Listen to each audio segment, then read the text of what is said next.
یہ مشکلات اور مصیبتیں جو ہیں ہمارے بہت سارے گناہوں کے کفارے کا سبب بنتے ہیں، لہٰذا ہر حال میں اللہ تعالیٰ کا شکر بجا لانا یہ لازم اور ضروری ہے، یہاں تک کہ ہر وہ شر جس سے انسان محفوظ ہو جاتا ہے تو اس سے بھی اللہ تعالیٰ کا شکر ادا کرنا چاہیے۔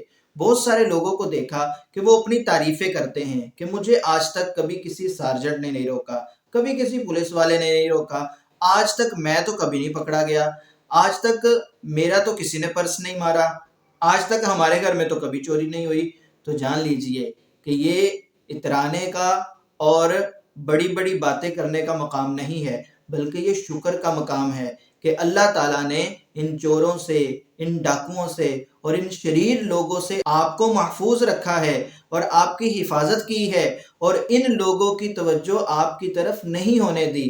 یہ اللہ تعالیٰ کے شکر کرنے کا مقام ہے، یہ اللہ تعالیٰ کا فضل ہے اور اس کا کرم ہے کہ آپ کے ساتھ ایسا معاملہ کبھی نہیں ہوا، لہٰذا اس پر اللہ تعالیٰ کا شکر ادا کرنا چاہیے۔ حضور نبی پاک صلی اللہ علیہ وآلہ وسلم نے ارشاد فرمایا، قیامت والے دن ایک ندا کرنے والا ندا کرے گا کہ حمادون کہاں ہے؟ وہاں ایک گروہ کھڑا ہو جائے گا، وہاں ایک جھنڈا نصب کیا جائے گا اور پھر ان سب کو جنت میں جانے کا حکم دے دیا جائے گا۔ صحابہ کرام نے عرض کی، یا رسول اللہ صلی اللہ علیہ وآلہ وسلم، یہ حمادون کون لوگ ہیں؟ پیارے آقا نے فرمایا، یہ وہ اللہ تعالیٰ کے بندے ہیں کہ جو خوشی اور سہولت میں بھی اللہ تعالیٰ کا شکر ادا کرتے تھے، تنگی اور مصیبت میں بھی اللہ تعالیٰ کا شکر ادا کرتے تھے۔ تو اس سے پتہ چلا اگر بندہ ہر حال میں اللہ تعالیٰ کا شکر ادا کرے گا تو اس کو ایک خاص قسم کی فضیلت حاصل ہوتی ہے جو عام لوگوں کو حاصل نہیں ہو پاتی۔ حضور نبی پاک صلی اللہ علیہ وآلہ وسلم نے ارشاد فرمایا کہ دو نعمتیں ایسی ہیں کہ جن کے معاملے میں ہر شخص ہی گھاٹے میں ہے۔ تو پوچھا گیا، یا رسول اللہ صلی اللہ علیہ وآلہ وسلم، وہ دو نعمتیں کون سی ہے؟ آپ نے فرمایا، صحت اور فراغت۔ یہ دو ایسی نعمتیں ہیں کہ ان سے مکمل طور پر اکثر لوگ فائدہ نہیں اٹھا پاتے۔ اسی طرح پیارے آقا صلی اللہ علیہ وآلہ وسلم نے ارشاد فرمایا کہ جس شخص نے صبح اس حال میں کی کہ اس کا بدن سلامت تھا، یعنی کوئی بیماری وغیرہ نہیں تھی، دوسرے نمبر پہ اس کا دل سلامت تھا، یعنی دل میں کوئی بوجھ یا صدمہ نہیں تھا، اور تیسرے نمبر پہ اس دن کا کھانا اس کے پاس موجود تھا، تو فرمایا یہ ایسا شخص ہے گویا کہ ساری کائنات سمیٹ کے اس کو عطا کر دی گئی ہے۔ اسی طرح پیارے آقا صلی اللہ علیہ وآلہ وسلم نے ارشاد فرمایا، جب تمہاری نعمتیں زیادہ ہوں گی تو لوگوں کی حاجتیں بھی تمہاری طرف زیادہ کر دی جائیں گی۔ تو جو بندہ حاجت مندوں سے برا سلوک کرتا ہے گویا کہ وہ اپنی ان نعمتوں کو خاتمے کے لیے پیش کر دیتا ہے۔ اگر اپنی نعمتوں کی بقا چاہیے تو ضروری ہے کہ جو حاجت مند ہمارے پاس آتے ہیں ان کے ساتھ اچھا برتاؤ کیا جائے۔ ایک شخص نے یوں کہا، الحمدللہ بالاسلام۔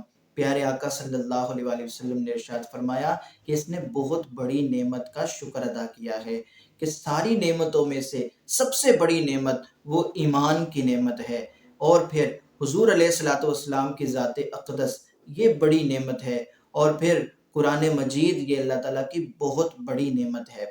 حضرت مخلد بن حسین ازدی رحمت اللہ تعالیٰ علیہ نے ارشاد فرمایا کہ گناہ کو ترک کر دینا بھی یہ شکر ادا کرنا ہے، کہ شکر کی ایک صورت یہ بھی ہے کہ بندہ گناہوں کو ترک کر دے۔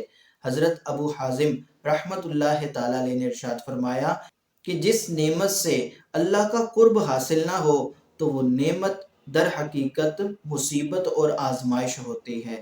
ہر عضو کا شکر بندے پر لازم ہوتا ہے۔ آنکھوں کا شکر یہ اس طرح سے ہے کہ بندہ ان آنکھوں کو اللہ تعالیٰ کی نافرمانی کے لیے استعمال نہ کرے۔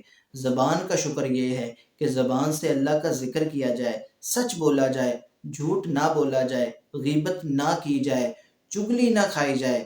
اگر ان کاموں کو کیا جائے تو یہ زبان کا شکر ادا کرنا ہوگا۔ کانوں کا شکر کیا ہے کہ بری چیزیں نہ سنی جائیں، اور جو اچھی چیزیں ہیں، وہ چیزیں جو اللہ تک لے کے جانے والی ہیں، جو نیکیوں والی ہیں، وہ سنی جائے، تلاوت سنی جائے، نعت سنی جائے، تو یہ کانوں کا شکر کہلاتا ہے۔ ہاتھوں کا شکر یہ ہے کہ کسی کو اذیت نہ دی جائے اور کسی کی مدد کی جائے۔ پاؤں کا شکر یہ ہے کہ اچھے کاموں کی طرف قدم بڑھائے جائے اور بری جگہوں اور برے کاموں کے لیے ان قدموں کو نہ اٹھایا جائے۔ یہ پاؤں کا شکر ہے۔ تو سامعین محترم، ہمیں ہر حال میں ہر وقت اللہ تعالیٰ کا شکر بجا لانا چاہیے۔